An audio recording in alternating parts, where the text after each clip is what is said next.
My name is Patricia Kathleen, and this podcast series will contain interviews I conduct with women, female identified, and non binary individuals regarding their professional stories and personal narrative as it relates to their perspective. This podcast is designed to hold a space for all individuals to learn from their counterparts, regardless of age, status, or industry. We intend to transparently investigate the evolving global dialogue regarding underrepresented figures in all industries across the USA and abroad. By hosting these stories and conversations, we aim to contribute to the changing platform and representation of these individuals for the future. Now let's start the conversation.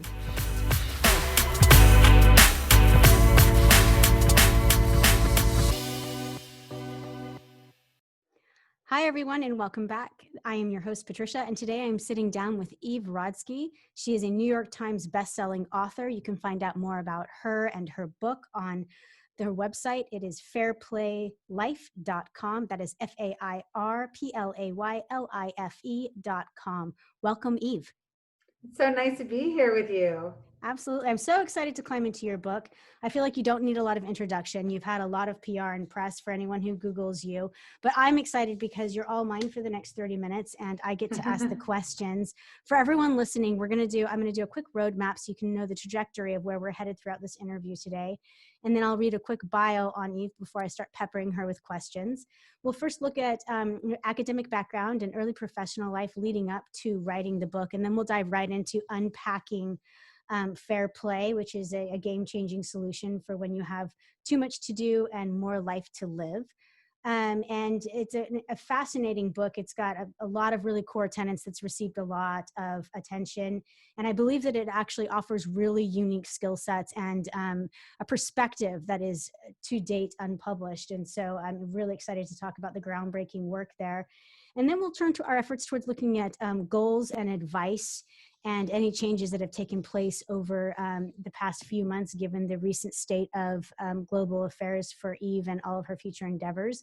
Quick bio as promised.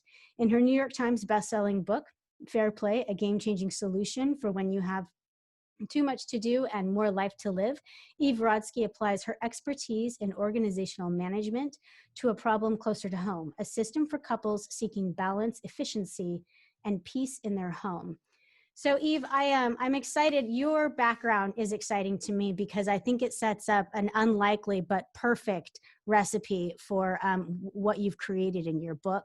And I'm hoping that you can offer our audience an academic background and early professional life prior to writing Fair Play. Absolutely. So I like to say that this is a book I was born to write. Fair Play was a book I was born to write, but I'll talk a little bit about my background. I grew up in the Lower East Side of Manhattan on Avenue C and 14th Street. And that's important because we ended up there because my father left my mother when she was pregnant with my brother. So I was 3. They were living in Virginia at the time, even though she's from Brooklyn. But we came home. My mother was a single mother to a 3-year-old and a 0, a baby, a very newborn baby. Yeah. And that was very disruptive. And I think about my daughter now who's 3, and I can't imagine having that type of disruption in your life. So that was how we ended up in New York City on Avenue C and 14th Street. And I think a lot of people would call me a parental child because at 7 years old, I remember this big chemical bank checkbook. That was, I think, a precursor to Chase or something, but it was called Chemical Bank. And around 7 years old, my mother would work late. She was trying to get a professorship at Hunter, which is a CUNY, a public school in New York. And she's a social worker. So we were living on her social worker salary. And she would work late. So I would put my brother to sleep, he has some disabilities. And then eviction notices started coming under our door. And I remember waiting up late for my mother with a blue notice, like we're not going to have somewhere to live. And then she would just look at me and just say, I'm sorry, I just forgot to pay our rent this month. So I think looking at myself as a parental child, somebody who became obsessed with systems and organizational management and how do you manage your life really early is sort of the lens that I look at the whole world through. And I think the reason why I say this is the book is I was born to write was because at that age at 7, when I was writing out the checks for my mother and learning how to help her pay her bills, I was also vowing to myself that I would never have my dad as a partner. So even though I loved my father and I didn't want people to call him, deadbeat or not to be with us, I did love him. I wanted an equal partner in life. I wanted something different for me. And I did. I married that equal partner. That's the Nice. crazy irony. I married him and things felt super fair. We would take turns doing laundry and dishes, and he really supported my career. Um, After law school, I went into the corporate sector and then started working in philanthropy. He helped me get my dream job in philanthropy by staying up all night, quizzing me with interview questions. Things felt really fair. I'd say, and then cut to 2 kids later. Mm. And I find myself literally sobbing on the side of the road over a text my husband sent me. And that's where fair play starts, right? The text he Yeah. sends me after my second son was born just said, "I'm surprised you didn't get blueberries." And it led me on to this realization that I had not had, I was not living at 35 at the time, the career marriage combo I thought I was going to have. I was not living the life that I'd planned for myself at 7. Right. And I think because I'd vowed that I would have an equal partner in life, and on top of that, I'm a Harvard trained attorney and mediator, as you alluded to before. I'm trained to use my voice. I figured that if I was sobbing on the side of the road for being the fulfiller of my husband's smoothie needs, handling every single task for my family at the time after my second son was born, that's why I was crying over that text. I figured it was probably happening to other women. And that really was what led me on an 8-year journey to really understand what I call in fair play the default or the she fault, but other people have called the mental load, the second shift, emotional labor, or as Sheryl Sandberg calls it now in this crisis, the second shift. Oh, that's cute. Yeah, I am. I like it. I think that a lot of people have come at this dichotomy. Your book sets this up kind of beautifully. You have a study done in 1969, and you contrast that with a study done where you garner these sentiments from people about the division of the household labor, and you kind of ask yourself which time period do you think that information was gleaned from. And it is daunting because, so in my view, it's since my grandmother's time in the 40s, I felt like it was starting to be unearthed, with the first wave or the second wave of feminism after obtaining the right to vote, this analysis of division of household labor and the roles in household. And as those things changed with the socioeconomic, macroeconomic influencers. But what I love is that you immediately kind of define the paradigm, and then you begin to unpack it so as to create action items moving forward, and the entire book is kind of a double entendre because it's this game, or it's this metaphor. You literally have Yes. a game, this card game that you enact if you are, executing your system. And what I love about that is that it gives action items. I don't think that just unpacking it and describing it has ever been enough. And this is where I feel like you begin to set yourself apart. There's been a lot of analysis about relationships from, the 80s onward. There was this psychoanalysis movement of looking to the family unit, investigating it, all of those things. But I'm curious, you first started kind of comparing and contrasting. When you started developing it, because of your love for systems, did you know in the beginning that it was going to be this like tangible card game? Or were No, you just developing a no. book to kind of unpack it? I was not developing anything. I was just curious. I think Mhm. that's what was so interesting. I was trying to save my own marriage because I think I really thought, if my marriage was going to end, Yeah. it was going to be over my affair with an NFL player, right? Not over the fact that my husband is now seeing me as the fulfiller of his smoothie needs. Wow. While I, am doing 10,000 other things, and I'd opted out of the traditional workforce. I put that in quotes because subsequently I learned that I did not opt out, right? Society had pushed me out, but I had opted out of the traditional workforce. I was, that day I got the blueberries text. You can picture the scene. I had a breast pump and a diaper bag on the passenger seat of my car. I had gifts for a newborn baby to return in the back seat of my car. I had just started my own firm because, again, I thought it was somehow easier and more flexible to have my own business. So I had a client contract that was on my lap that I was marking up for a client with a pen that was literally stabbing me in the vagina because I was braking at every red traffic light. I was like, Yeah. the damn pen is here.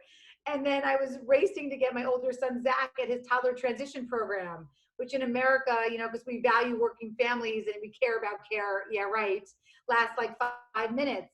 Mm-hmm. And this is like the scene that's unraveling around me, and it was almost like the Matrix, right? Or slowing down, or the space-time continuum collapsing on me, similar to how it is today, where I got this text in all the midst of this crazy day, you know, that I'm surprised you didn't get blueberries. And it literally, it was the Matrix. I was sort of like dodging this bullet in like slow motion, and I had to pull over. And to me, that was it. That was the day I said, I'm not going to live like this anymore.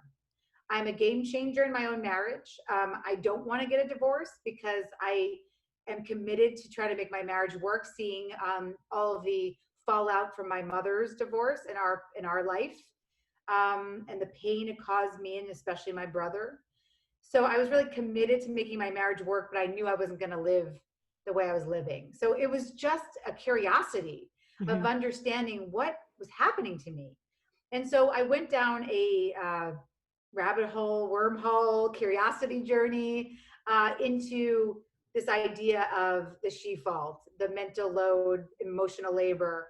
And I guess it turns out, right? And I didn't know this, even I consider myself a quote unquote feminist, but it turns out that women have been talking about the problem for 100 years. Yeah. Like you said, right after World War One, into World War Two, with second wave of feminism, third wave, and 100 years since Virginia Woolf said a woman couldn't be Shakespeare because she doesn't have an unencumbered mind, that we have too much in our mind. The same exact things, 101 articles, the same exact theme have come out during the pandemic. So I wanted to unpack why, and then start thinking about solutions. But it happened sort of slowly. It was definitely an evolution. It was definitely not something I was thinking about in terms of writing. My day job, I'm a family mediator. I work for families that look like the HBO show Succession. I'm a very private person. So all this idea of coming on podcast or setting up an Instagram account or a website with tools, or writing a book, all those publicly facing things were definitely not in my, they were not in my crystal ball at that time. Well, and I think it's cool to hear that because it seems like it just all came to you in one, you know, cappuccino moment, because the way it's laid out is so cohesive. You know, I was daunted as a reader and as an old school academic. I don't like to be lost. You know, I lay out roadmaps for my podcast. You know, I'm like, here's where we're headed. Everyone can follow. And so I wrote that down, by the way. You're the only person I've ever seen do that. And I think it's such a brilliant tool. I like it as a listener. Yeah. I need to know where you're going. Yes, exactly. Like you got to, you know, get someone to sign on. Like, why are you getting them their signature without like showing them the car? Like, no. I love it. Yeah. And I do too. And what you do is so perfect because you don't just say, let's look at it like a game. Let's have cards. Let's detach some of the, you know, values that we've erroneously attached to those chores and things like that. What I like is you start like any good game. You get like 4 golden rules, you know, and you get into those. And for everyone listening, I kind of want to drop some of those so I don't lose anyone in the rhetoric of it.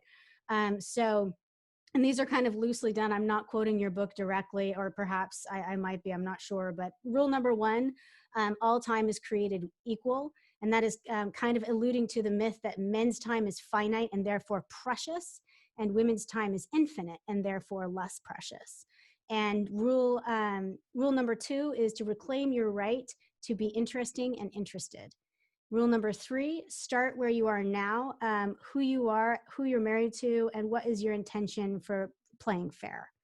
And rule number 4, establish values and standards for being fair.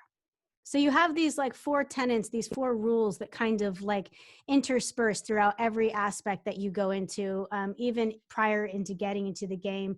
And I think it's chapter 2 where you really kind of carve out and define your terms, which I think is important in any endeavor, when you're explaining things.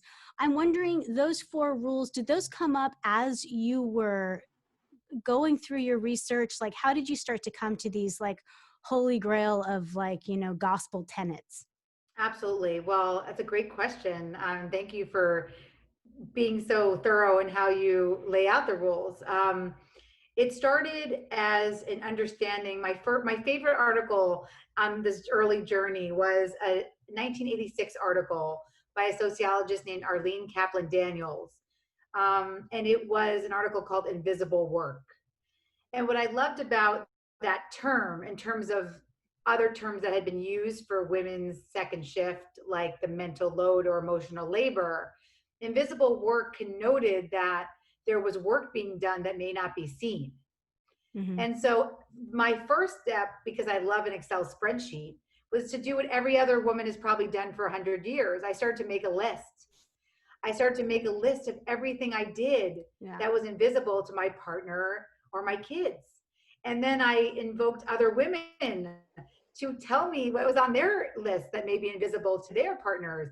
And then all of a sudden, women I didn't even know were coming up to me or texting me or DMing me on Instagram saying, I received your spreadsheet, your shit I do spreadsheet. That's what I called it. Yeah. I received your shit I do spreadsheet from a friend, and it's really been helpful. I want to help you. I noticed you forgot Elf on the Shelf.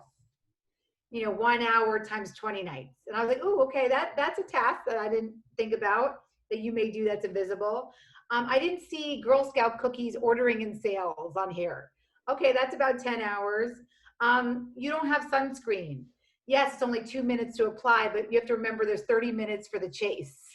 So it was this really funny community of women that had received the spreadsheet, and it was sort of, I wouldn't say viral in the new, and by the way, going viral is probably a term we should retire now since the pandemic, but it wasn't going wide in the traditional sense, but it was going through communities of women.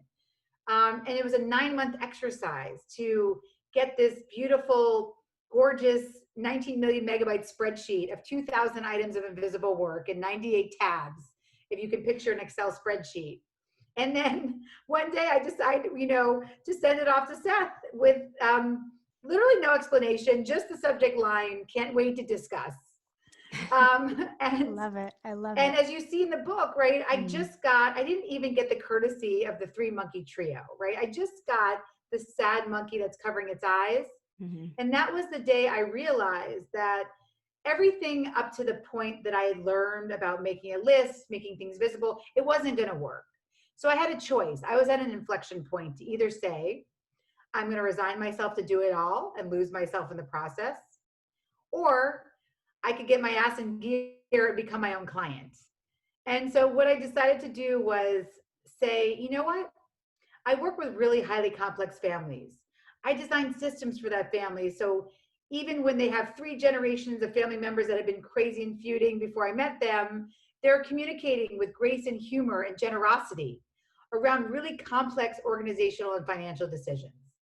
And so I sat down to say, if I was going to be my own client and pretend my marriage is a client, what would I design for that marriage? And that's how the 4 rules started. It started with unpacking what I would design and then testing it against people that ended up mirroring the US Census. So I'd go out and interview 4 people, and then I became obsessed. And then I'd go out and interview another 4 people. And then all of a sudden I had 20 people in another Excel spreadsheet. And then all of a sudden I had 35 interviews. And then it was 101 interviews. And then it kept growing. And then I said, well, I don't want to just talk to white people, right? Or a certain type of class. I want to make sure that everybody, all US Census groups are represented. And so I started going out and asking, I want to get this, I want to get that. I didn't want to just talk to professional classes. Obviously the people that I went to Harvard with and Michigan with, right, they're all college educated. Obviously, I have friends of various beautiful diversity, but still maybe not as much economic diversity as I wanted. So I wanted to make sure I identified people who are working poor, people who had lost their children to foster care. So it took a long time to get my data set. And I'm only going a little deeper because I never do, but your podcast is letting me do that in Yeah. terms of how I got to that research. That's what took me so long. If I just wanted to talk to the people that look like me, like so many self-help people do, sure. I mean, you can say whatever you want and espouse what you want, but if you're going to come out of the academic tradition and really have a bibliography that makes sense, and I wanted to be endnotes, and then it ended up being a bibliography because the book was too long. I was very rigorous in the research and the going to original sources and not secondary sources. But that was what took me so long to write Fair Play. And it came out of understanding that we don't treat our home as our most important organization.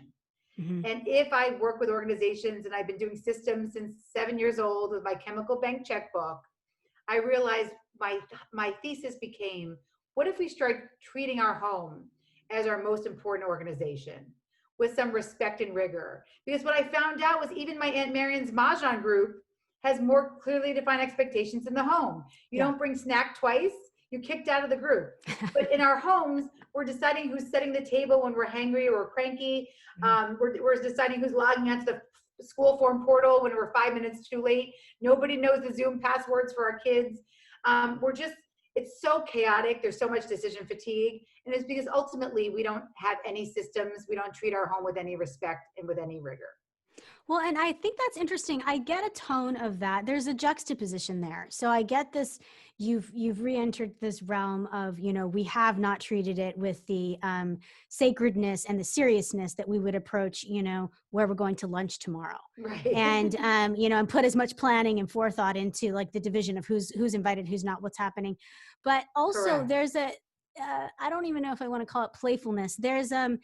There's kind of a relaxed surfer mentality when you bring in the prospect of this game, and I believe as your reader, you've meant to do it to kind of detach some of the stigma and the years of built, this kind of animosity. You have a term for it. It's a barometer that, my resentometer? Resentometer. Your resentometer that builds over time. And I think that in order to placate that and silence some of that so that you can get to the real heart of the problem and start developing a solution, I believe that that's where you bring in the game concept. But were you nervous at all about doing that? When you did it, it was a tenuous line for me as a reader. I thought, is this getting cheeky? And then it didn't. And the application became so real. Absolutely. Look, I mean, I think people are not used to thinking of their home. And so a gamification can feel really bizarre, because it is a metaphor. But I'll tell you why I did it. Because I trust me, card games are your cheaper version of a couples therapist. If you don't want to, do that, like I want to win the therapist over and, develop that relationship over 5 years, which I'm not saying is a bad thing. But what I found in my mediation practice as a lawyer, as somebody who deals with complex families and often mediates alongside with psychologists and mental health professionals in my day job, what I've found over a decade is that cards are a very, very, very effective tool. And the reason why, and I'll give you an example, in my mediation practice, I was hired by this one family, by the family office. Typically, it's usually referrals through the actual patriarchs or matriarchs, or generational foundations or family businesses that are going through a succession issue. Like I said, very strange career, very niche career. Nobody understood it except for, thank God for this new HBO show. So that's been very helpful. So in those situations where I've been brought in and I may not have been hired by the original patriarch or matriarch, I had one experience, for example, early on in my career where I went in and I was talking to the patriarch about his succession of his family business, a huge company, multi-billion-dollar company. And I said, well, I want to talk to you about the succession plan, and this is how I work, my roadmap, like you were saying. And he said to me, well, I'm not sure why you're here because I'm not going to die. Ever? So, ever. It's not happening. Yeah. So what do you do then, right? I mean, it reminds me a lot of the conversations we have in the home. Take out the garbage. No, you suck at it. I don't need to take out the garbage. Okay, fine. So you're at an impasse. The garbage is not full, doesn't have to go out. You want it to go out. The laundry's in the dryer. It's getting wrinkled. Doesn't matter if it's getting wrinkled, right? I mean, there's all these like micro fights. And it reminds me of that, where when you get to an impasse, a card game is really helpful. So with my mediation clients, I started using cards. And I would say, let's picture your legacy. Does it look like a fish? Does it look like the ocean? Does it look like a newspaper? And then I'd have even the most difficult people who couldn't communicate would say things to me, actually, let me pick up that newspaper again and tell you about my first newspaper route. And that's how I became obsessed with media. And I earned my first dollar on my newspaper route. And that's how I bought my first newspaper. And all of a sudden, people are opening up and talking. So I find the cards are a great effective mediation tool because it allows you to have a third party and the third party of the cards. It gives you a boundary around a conversation. So instead of saying, oh, you never do laundry because your mother did everything for you and I hate you, it becomes about, no, we're sticking to laundry now. Let's set expectations over who does our laundry in our house. And that's really the beauty of what I've seen when thousands of people now have been playing and reflecting back to me. Yeah, and I think that that's interesting too. As you mentioned, reflection. I don't think it's necessarily when people think of a game, it's something to win. I think it starts a transformation, and I also think that it's. I can picture people thinking this is just for the person who's doing a lot of the domestic work in the house, but a lot of the PR that's come out since you've published is that both partners are finding it. Same-sex marriages, everyone is finding it useful. Because when there's discord or a rupture in the house, it's affecting both people. It's not just the one that's overly labored with Correct. an unfair amount of tasks and lists. And I think that unearthing that, unionizes everything into a cohesive canal that you can kind of start progress into. And that's what your book did a really good job at conveying, this kind of reunification that, as you say, marriage counselors really look for. It's this, we got to regroup the team. You can't be on opposing sides. Exactly. It's redefining teamwork. And I think, we often are in a situation where we think we're a team, but I'll give you an example of, for me, the first was the understanding about, let's just talk about garbage for a second. So I'm showing you the garbage card, right? When I was unpacking the system, when I became my own client, I immediately, like you said, went to organizational management.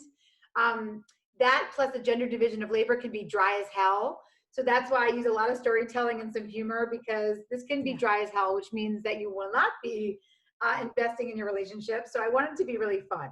And so my goal was that you could read this book in a day. But the garbage card, when you think about it, so I understood that I wanted to bring organizational management principles into the game. So the first principle, the first concepts really became about this idea of owning your shit, right? You don't walk into your boss's office and say, what am I going to be doing today? I'll just wait here till you tell me what to do, right? Apple calls it the directly responsible individual, the DRI. Netflix calls it the rare responsible person, where you don't wait to be told what to do. The 21st century employee is somebody who takes ownership. And so I knew I wanted to bring that in. So, and Seth does that for his employees too. And it was this idea that, okay, I'm going to own garbage. So Seth and I talked about, what does that look like? I call it the conception, planning, and execution in my book. So he said, yes, okay, I get it. It's thinking about the garbage day. It's not having you remind me when the bins have to go out. It's putting the liner back in. So he understood that concept of fair play. And that's really, it's a no-brainer. It's harder than you think to adopt because we're so used to the inefficiencies of splitting up tasks. Like, you wash the dishes and then I stack them in the dishwasher. Like, no, own the full task for one day and then you redeal. Yeah. That's how you do it at work. So he got that, but I was still his garbage shadow. So that's where, as you were saying, how did I develop this system? Yeah. Something was missing. And so in the early days, I was like, but I know this works for the office. Like, what am I missing? Because I couldn't stop following him around the kitchen. And I'd open doors and he would fall over the garbage, the open door, because he's tall. And I'd be like, ooh, well, since you tripped, you might as well be on the floor and get a garbage liner. Right? I couldn't let go. And he knew it. And it was a lot of tension still. And that's when I realized, okay, I've been working on values-based mediation for a decade and I'm not using any of my values. So that's why the crucial, most important step of fair play that I now see is important for everybody, not just me and Seth, is starting with your why. In taking a new vow. I don't care what you said on your wedding day, and you probably don't remember it, but I'm asking you to take a new vow over garbage by starting with why you care about it. So when I sat Seth down and said, I skipped a step, I appreciate you owning garbage and trying this out with me, but I'm apologizing for being your garbage shadow. And here's why. What you don't know about me, even though you do know I grew up in a divorced household, you know my brother's disabled, you know my mom worked nights, you actually don't know that I often put my brother to bed and he would ask for water. And when he asked for water, I was afraid to go into the kitchen because if you turned on the light in my kitchen, there'd be just hundreds of cockroaches and water bugs that would just scatter right away. Because there was garbage left everywhere. We didn't have a garbage can. We would just have a takeout bag on a knob that would fall over onto the floor. And so I said, Seth, I don't think I never told you I didn't have a garbage can. But when I see a garbage peel or a banana peel sticking out over our garbage can, yes, it triggers me. I'm 7 again. I'm putting my disabled brother to bed. We're alone. We're waiting for my mother to come home. I don't want to go back there. And then Seth was able to say to me, well, that's interesting, but I grew up with a housekeeper. I slept on Domino's pizza boxes in my fraternity. Like, I really don't give a shit about garbage. Yeah. So what happens when you're so divergent over something that has to get done every single day? Well, 30% of us are divorcing over these small details. But I'm here to say that if you can have those why conversations, we came up with in Fair Plays, you know, because you've unpacked it so beautifully, there's a part which is Rule 4 about establishing your values and standards. And part of that is coming up with a minimum standard of care for your family. And that's where we ended up. So Seth and I did our why, and we ultimately said, he said, I'm not going to take out the garbage every hour. That doesn't work for me, especially on weekends. But what I will do, our minimum standard of care is I will take it out once a day. It'll go out before you go to bed. I promise you that. You will not have cockroaches and water bugs because the garbage will go out once a day. I'll put it in my calendar like a work appointment, as long as you never freaking mention the word garbage ever again. But it was a miracle. It was the first time in my life, actually, in my relationship over a decade, where there was accountability and trust over the invisible work in my home. It was like Moses parting the Red Sea. And that's the day where I realized that I was onto something. That if you follow these rules in the system about starting with your why and really investing in conversations like you're investing in toilet paper and making communication a practice, there's real transformation. There's real transformation that can happen in your home.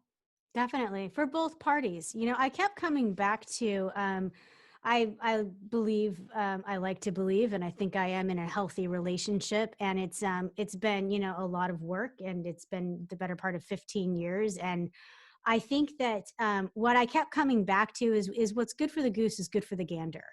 And that's what's lost a lot, you know, and that the concept is that I think that we lose, you define a lot of inequities and things that are unequal on levels that can be very abrasive, you know. So you have this concept of really evaluating that as a culture we view, and some men view, men's time more important, finite, precious, you know, and the work that's done in the home, not priority, not precious, you know, the work that's done out there for career, money earning, and then women's work to be infinite. So even if she's earning more money and doing things out there, she's got more time, so she can get all of those domestic tasks done and things of that nature. And I like it because you at once kind of reascribe this value, but it helps everyone involved, because you mentioned things like fair play isn't 50-50. It's not, you know, equal. It's people dividing up tasks according to skill set, you know, different moments of time availability, all of those different things. And I think that people don't realize that you've kind of assigned, or one in one's household has assigned roles based on unfactual reality. And so when you Correct. come back to those very like dedicated plans and the cards and really looking at it, and do we, you view your time as much? And if so, why or why not? Is it ascribed to money? You said at one point, one of the most horrible things that has ever been said in the American society is that time is money. And you're like, time is just time. Absolutely. Well, I think I love that you're really, I don't get to go deep on this, but I appreciate you letting me go deep because it is the core finding of fair play. So while the game is based on owning your shit and the idea that there's transformation when you hold a task from conception to planning to execution, you're unpacking something really important, which is actually the core finding of fair play, which was not something I thought I was going to find, by the way. I didn't really understand how insidious this idea of us society treating men's time like diamonds and women's time as sand was, until I heard women say it themselves. Mm-hmm. So the worst purveyors of what I call these toxic time messages, where women guard men's time in hetero cisgender relationship, the worst purveyors of the messages are women. Yeah. And actually, when I was, I have lots of, hundreds of moleskins with crazy, analyze notes. That's sort of how I do my interviews. But one of the most common annotation in terms of looking for patterns in these 500 plus interviews was this notation, and I'm showing it to you on Zoom, but for your listeners, it says CIYOO. It kept coming up in my interviews, and that means complicit in your own oppression. And what that was when I would say things like, well, why are you the one taking the pediatrician's calls? Why are you the one picking up from school? Why are you the one always disrupting your work day to pick your kid up from school? Why are you the one that's homeschooling your kids right now in the pandemic? Why are you the one that's in charge of laundry? I would ask all these questions about invisible work, and the number one answer was, well, because my husband's job has X. It's more flexible. It's less flexible. He has the insurance. He makes more money than me, mm-hmm. right? It was always guarding their partner's job. And sometimes it was more flexibility he has and that he can't do it then, but it's less flexibility. Like, it was never like one excuse. It was always this idea of, in some way, that time is money, or my husband's job is more important. Even in people in the same job, 2 colorectal surgeons, 2 shipping supervisors still said, I find the time. My husband's better at focusing on one task at a time. So time is not money. That's a terrible argument for women, because even in the same job, we don't make the same amount of money. And if women enter a male profession, the salary goes down. So we know our time is not valued on the work side. But on the home front, the other things that were CIYOO, complicit in your own oppression, were when women said to me, well, I'm a better multitasker. I have better executive function than my partner. Okay, so for that one, I had to go to one of the top neuroscientists in this country. And then, of course, on the record, he said, no, there's no difference in our executive function and our ability to multitask. But what he said off the record was very powerful, which was, imagine, Eve, we as men could convince you, half the population as women, that you're better at wiping asses and doing dishes. How great for my half of the population. So right. I cried that day. That was another day I cried besides the blueberries day. And then the other very complicit toxic time message was, well, in the time it takes me to tell him what to do, I might as well just do it myself. Mm-hmm. So for that one, I went to the top behavioral economist in America, my friend Dan Ariely, and I said, well, tell me, do you think that's a good argument for women? He said, it's the worst argument ever for women. Of mm-hmm. course it makes sense to tell someone how to wipe asses and do dishes. Otherwise, you're doing it with your finite time. You may think you can find the time, but I'm here to tell your listeners, unless we're Albert Einstein and we know how to fuck with the space-time continuum, which we don't, sadly, there's actually no way to find time. There's just different expectations over how women are supposed to use our time. And God forbid you're not using it in service of your household or to make money.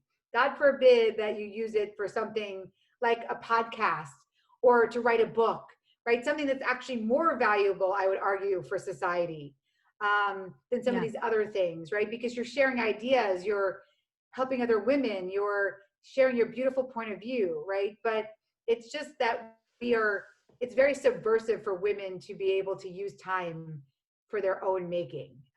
We don't like that as a society. No, and I think it's powerful because I think even in the more optimistic end of that spectrum, where you get into someone saying, I'm better at it, I'll just do it. It's a punishment wrapped in a compliment. It's still totally ridiculous. You're still just I'm writing garnering that yourself down. with I more love that. things. But That's so good. I I'm wrote a wondering, lot of things you said down because you're giving me punishment wrapped in a compliment. That's so good. we have this concept that we get married, and if it's going well, things are going to be the same. And you've cited a bunch of different statistics over the past year. And you talk about how, and you're citing, I believe, another statistic: with every child, there's 10 to 15 hours accrued unassigned labor that just comes along of an equity that's, usually assigned to one person. It's not legal, like egalitarianly split or anything like that, or No, even talked about. It's just correct. assumed. And Assumed. that changes any kind of a system. If you didn't stay in the exact system you had and you didn't hold frozen in time, if you morphed and changed, I feel like this system comes into play in everyone's relationship if you are not constantly evaluating, what are we doing right now, what's going on. And I don't think anyone goes into love and a romance and in this century and thinks, well, now let's sit down and talk about our roles, who's taking out garbage, and things like that. And They so don't. it feels like it's something that will inevitably come to all of us. It does. And that's what I think, especially for your listeners who are younger or may not be partnered yet. Don't do what I did, because you may think that it's just easier for me to take out the kitty litter. But what happens, either your resentometer, ding, ding, ding, goes to, 10, and then women initiate more divorces than men, or it's going to catch you in your physical health, in your mental health. Yeah. Because even women who said, I am happy being the new superwoman, that's a personality profile in my book, I can do it all. The correlation between autoimmune diseases and insomnia in those women were insanely high, almost 1-to-1 in my data. And I have more data actually than most sociological studies, even though I'm not a actual sociologist, but I am an academic, and most of my writing before this book was rigorous and in an academic discipline. I was trained that way. So yes, I will say that I'm confident that that the cost of doing it all, thinking that having it all means doing it all, will come to you at some point. If you are a woman in a hetero-cisgender relationship, and even in a same-sex relationship, a lot of these toxic time messages of time and money were seeping into those relationships as well, and causing unfairness. So that is, if there was one thing that we can take away today, it's this idea that all time is diamonds. You just get 24 hours in a day in your partnership, and you both should have choice over how you use your time. Yeah. That's really what I hope that that's the movement that I want to be behind for what the next fourth wave of feminism can be in America. Me too. And the key word for me is definitely choice. It's, Choice. defining your terms and knowing your choice, and reminding yourself that there's choice. I'm a very the progressive. opposite of choice is a default, right? The opposite of choice is the she-fault. And so all I want is for women on their spectrum to be not the she-fault side of things, but to be on the choice side of things. And that, of course, like you said, requires practice. It requires work. It requires taking a new vow. One of my favorite questions to ask my data set was recite your vow, your wedding day vows, and then I want you to tell me how you live them out this week in your marriage. And most people looked at me like, I'd say every single one of them, everybody, except for maybe people who were married in the past 6 months, looked at me like I was insane. Yeah. What the hell what does that question even mean? Right. So let's take a new vow. Take a new vow to discuss garbage and laundry tonight, because when you get to your why about the things that have to get done every day, it frees up so much space for the things that are important to us, which I call in Fair Play unicorn space. And I'm very happy to be speaking with you today because of your surfing background and your beautiful podcast. And so that's the stuff, that's the meat of your day, of the beauty of who you uniquely are and how you share that with the world. And I would never want you to stop surfing or stop interviewing. Yeah, And to do that, you need time. that's true. You do. Time in an ocean. Yeah, I completely concur. I have to say, before I let you go, and I know we're running out of time, I could talk all day long, but I do want to, it begs the question, and I don't know if it, again, is the old academic researcher in me, but, a really good conclusion leads on to like, and this is what future studies really should be looking at. And when I concluded your book and looked at everything and read it over again in my mind, I immediately thought, well, how many other systems? You've applied this in the corporate succession line of familial wealth and kingdoms, and you've applied it to the homestead. Have you been tempted, looking forward? I always tell people, it's like in labor, you're asking someone, so you're going to have another one?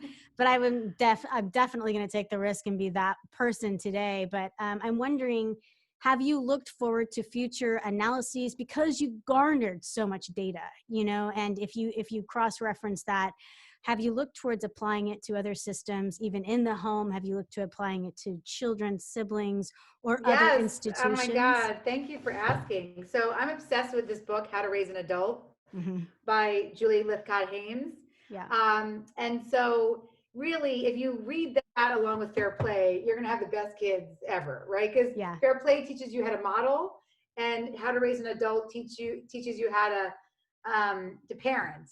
But that's really what the next step is. The next real step is taking all of the stories that are on the cutting room floor. That's why I asked you before about surfing, and putting that into a book I'm writing on now, which is called The Right to Be Interesting. And it's really looking at women and what happens when cultural milestones don't line up to happiness.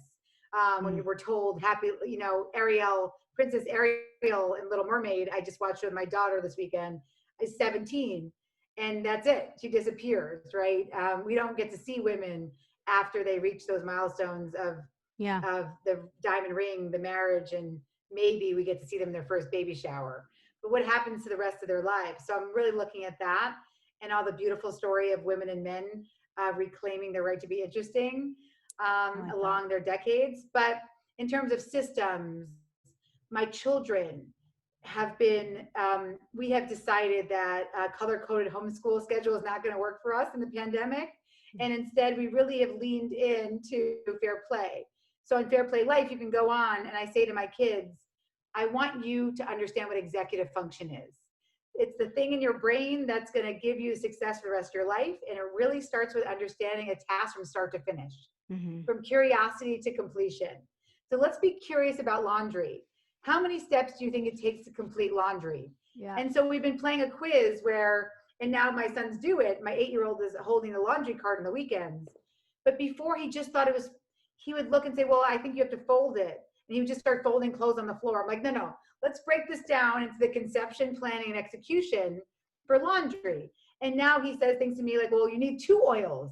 You don't even just need 1 oil. You open the secret drawer, but if you don't use the softening oil, the towels are going to be rough, right? So he's thinking about the details of laundry all the way. And then he folded them and left them in the laundry room. And I said, Ben, let's go back to the card. Like, you're missing 1 step. Do you know what it is? And he's like, no, I can't think about it. I'm like, well, let's go and see what that last execution step is that we missed. And he sees that it's putting clothes back. He's like, oh my God, laundry includes putting them back where you found them? I said, yeah, they have a home. So it's really looking at how my children have been embracing Fair Play in terms of their executive function journey for their brains. It's been really fun. And they're going to be good humans. Like Yes. though that you're going to contribute someone to this world that is, has responsibility and a citizenship to the world, and starting with their home. You'll be thank you. And I will say, one woman did say this something provocative to me during COVID. Someone who was not anti-fair play, but a good friend who's just always doesn't really 100% believe in that having it all doesn't mean doing it all. And what she said to me was really profound. She said, okay, you finally got me, because what I realize is, even though I'm okay doing it all, I am not actually okay having my son and daughter watch me do it all. Yeah. So that was really profound. Yeah, good on her. I mean, way to hold your own, but also just think, the next generation can't see it happen. I completely concur. you can agree to something, but allowing your children to witness it, is the first step, and maybe re-questioning it yourself. Well, Eve, we are out of time today, and it's a bummer because I feel like we could talk all afternoon. Yes. I want to say thank you so much. I really appreciate, I know that your book's on Fuego and you're totally busy. Everyone during COVID, particularly creatures such as yourself, they're not available. It's their home, but they're busier than ever. And I really appreciate your time and speaking with us and my audience today. Oh, I love your audience. And thank you again. This is a really in-depth conversation, and I got to go places I don't get to normally go. So thank you for your beautiful questions. Absolutely. It was my pleasure to nerd out on you. For everyone listening, we've been speaking with Eve Rodsky. She's a New York Times bestselling author. You can find out more about her life, her book, Fair Play, on her website, fairplaylife.com. And until we speak again next time, remember to stay in love with the world and always bet on yourself. Sláinte.